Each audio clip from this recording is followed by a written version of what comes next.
When it comes to video making, I can't, yeah. I'm still learning. Excuse me. Jenner Custom Toys is a page that I came across on YouTube to try to figure out how to make a more cost-effective way to make a pressure pot for my resin pieces so I could get the bubbles out.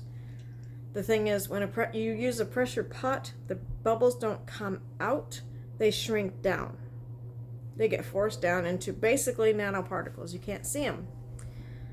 What Jenner did, he bought a 3-gallon sealable paint bucket with a valve stem that goes into the lid. He drills it into the lid, seals it up really well, and then he used a bike pump to put the right amount of pressure in the bucket. There's a couple of things you should really pay really close attention to if you decide to do this. One, make sure that you buy the right size of bucket. I bought a 5-gallon before I saw his other video. So now I got a 5-gallon bucket that I really hope I can use, but I'm not gonna put a whole lot of hope into it. That sounded really dumb. Sound like I contradicted myself, but I'm hoping it works. I don't know if it will, but I'm still gonna try it. We put it together, we sealed it together, and I put about maybe 5 pounds of pressure in it, and it was already starting to bulge. I did not want the lid to pop off at me or to, I didn't want the whole bucket to implode or whatever, so I stopped. The other thing is, when you're taking the lid off of these things, it is very difficult to do, especially if you don't have a lot of muscle behind you. Opening up a paint can be a bitch.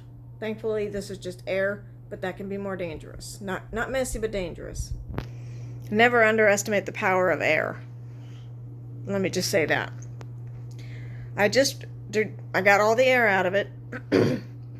I popped one flap up, and it released the air. It didn't pop at me, it just released the air.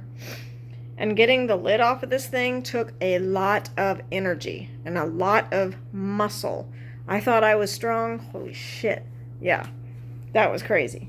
But if you've ever painted anything using a big, bucket of paint, you know how hard these things are to get off there.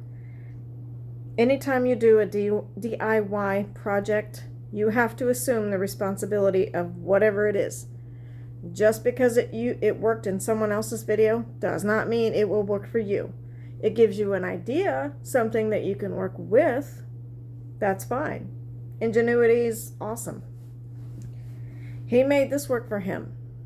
I'm going to try to make it work for me. If it doesn't, I'm not going to blame him. I'm the one doing this. And again, it's a 5-gallon, not a 3-gallon. 3-gallon, a lot more compressed space. A lot less plastic that you have to worry about expanding. I'm going to give it a shot. I'm going to try one of my globes, put it in the bottom, and I'm going to air it up just a little bit. Just enough to where, the whole thing basically bulges. I don't know what the maximum pressure on this is going to be. That's another thing. If you are working with any kind of air pressure like that, you have to be extremely careful and know exactly what the limitations are of what you're working with. I'm going to have to figure that out before I put any pieces in there or before I go any further with this project.